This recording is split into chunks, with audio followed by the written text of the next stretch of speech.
నెల్లూరు నగరంలోని జర్నలిస్టు భవన్ నందు ఈరోజు మధ్యాహ్నం విలేకరుల సమావేశాన్ని షేక్ కాజా మస్తాన్ నిర్వహించడం జరిగింది.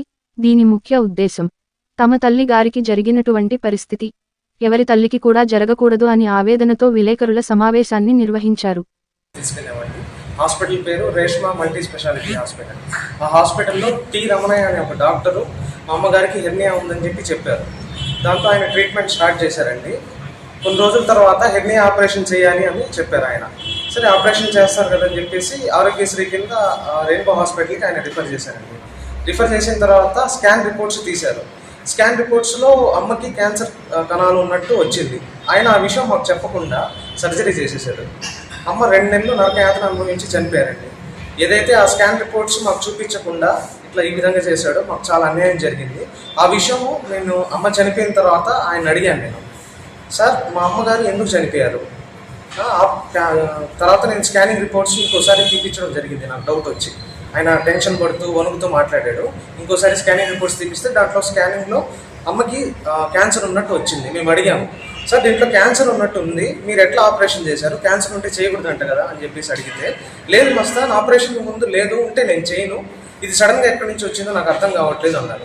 నేను అడిగాను, సరే సార్ మీరు సర్జరీకి ముందు ఏదైతే ఆ స్కాన్ రిపోర్ట్ ఉందో నాకు ఇవ్వండి, అది చూసి దాంట్లో మీరు చెప్పినట్టే క్యాన్సర్ లేకపోతే మేము సైలెంట్ అయిపోతాం సార్ అంటే, ఆయన లేదండి మా దగ్గర రిపోర్ట్ లేదు, విజయవాడకి పంపించేసాము, మా దగ్గర ఎందుకు ఉంటుంది, ఆరోగ్యశ్రీ వాళ్ళకి పంపించేసాం అన్నారు. రెయిన్బో హాస్పిటల్ వాళ్ళని అడిగితే అదే చెప్పారు. కానీ మాకు డౌట్ వచ్చి ఎక్కడైతే స్కాన్ రిపోర్ట్ తీసారో అక్కడికి వెళ్ళి ఆ స్కాన్ రిపోర్ట్ అనేది తీసుకొచ్చామండి. దాంట్లో చూస్తే సర్జరీకి ముందు క్యాన్సర్ ఉంది. ఇంకా దాంతో మేము సంబంధిత అధికారులను కలిసామండి, పోలీస్ డిపార్ట్మెంట్ని కలిసాము, కలెక్టర్ ఆఫీస్కి వెళ్ళాము. 1.5 సంవత్సరం తిరిగినా కూడా ఎవరు న్యాయం చేయలేదండి. ఏపీ మెడికల్ కౌన్సిల్ వాళ్ళని అప్రోచ్ చేశాము. వాళ్ళు ఎంక్వైరీ పెట్టి ఒక కమిటీని పెట్టి డాక్టర్స్తో వాళ్ళు తెలిసింది ఏంటంటే, ఈ డాక్టరు క్యాన్సర్ ఉండగా ఇలా చేయకూడదని చెప్పి అతన్ని సస్పెండ్ చేశారండి 3 months. ఆ 3 months సస్పెన్షన్ అనేది చాలా తక్కువ అండి, మాకు అది న్యాయమే కాదు అసలు. ఎందుకంటే అంతకుముందు చాలా మందిని ఇలానే చేస్తున్నారు. దానికి సంబంధించిన ప్రూఫ్స్ నా దగ్గర కూడా ఉన్నాయి. నేను ఆ స్టేట్మెంట్స్ కూడా తీసుకొని ఉన్నాను.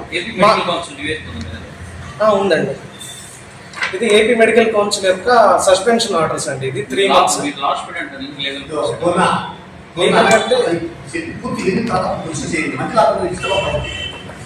ఇది ఏపీ మెడికల్ కౌన్సిల్ వల్ల సస్పెన్షన్ ఆర్డర్స్ అండి.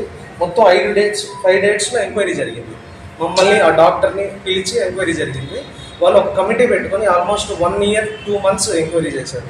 చేసి కొన్ని ఇంకా చాలా డిపార్ట్మెంట్స్ ఉన్నాయండి, వాటన్నిటికీ పంపించాము. వీళ్ళందరూ ఎంక్వైరీ చేసి ఫైనల్గా అతన్ని సస్పెండ్ చేశారు. అది కూడా 3 months ఏనండి. ఒక మనిషి ప్రాణం 3 months ఏనా, అదొకసారి మనందరికీ తల్లి ఉన్నారు, ఒక్కసారి ఆలోచించండి. ఒక మనిషి ప్రాణం 3 months. నేను మీ మీడియా మిత్రులందరినీ కోరుకునేది ఒకటే, మా తల్లికి జరిగినట్టు ఇంకెవరికి జరగకూడదు. ఇలాంటి కేసులు ఇంకా చాలా ఉన్నాయండి. నేను డైరెక్ట్గా వెళ్ళి ఎంక్వైరీ చేశాను పేషెంట్ ఫ్యామిలీస్తో. ఆ రెయిన్బో హాస్పిటల్లో ఎన్నో అవకతవకలు జరుగుతున్నాయి. ఎట్లా అంటే గవర్నమెంట్ నుంచి వచ్చిన డబ్బులు వాళ్ళు ఇస్తున్నట్టు ఒక ఫోటో తీసుకొని మళ్ళీ రిటర్న్ తీసుకుంటారు. అదొక క్రైమ్. చాలా ఇష్యూస్ జరుగుతున్నాయండి. నేను సిడిసిఐడి వాళ్ళని కోరుకునేది ఏంటంటే, అక్కడ సమగ్ర విచారణ జరిపి ఏదైతే ఉన్నాయో, ఎంతమంది ఆయన దగ్గర ఆ రెయిన్బో హాస్పిటల్లో ఈ టి రమణయ్య అనే వీళ్ళిద్దరి దగ్గర ట్రీట్మెంట్ తీసుకున్న పేషెంట్స్ ఎంతమంది బతికున్నారు, ఎంతమంది చనిపోయారో లిస్ట్ తీస్తే మీకే తెలుస్తుందండి. ఈ 3 months సస్పెన్షన్ అనేది మాకు అసలు న్యాయమే కాదు. అతన్ని పర్మనెంట్గా సస్పెండ్ చేయాలని కోరుకుంటున్నాను. ఈ రెయిన్బో హాస్పిటల్ మీద ఎటువంటి యాక్షన్ తీసుకోలేదండి ఇప్పటి వరకు. ఆ హాస్పిటల్ మీద కూడా యాక్షన్ తీసుకోవాలని కోరుకుంటున్నాను. దయచేసి మీ మీడియా మిత్రుల సహాయం కూడా మాకు కావాలండి. మా కుటుంబానికి న్యాయం చేయాలని కోరుకుంటున్నాను. చనిపోవడానికి కారణం టి రమణయ్య. ఆయన చనిపోయిన తర్వాత నాకు మనస్థితి లేకుండా పెరాసిస్లోకి వచ్చింది. ఆ పరిస్థితి బాగలేదండి. నేను ఏం మాట్లాడతాను కూడా నాకు అర్థం కావడం లేదు.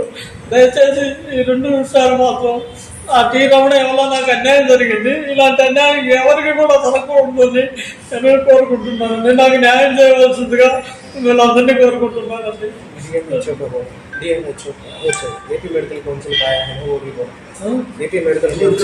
మీకు గాని ఈ వీడియో నచ్చితే లైక్ చేయండి, షేర్ చేయండి, సబ్స్క్రైబ్ చేయండి.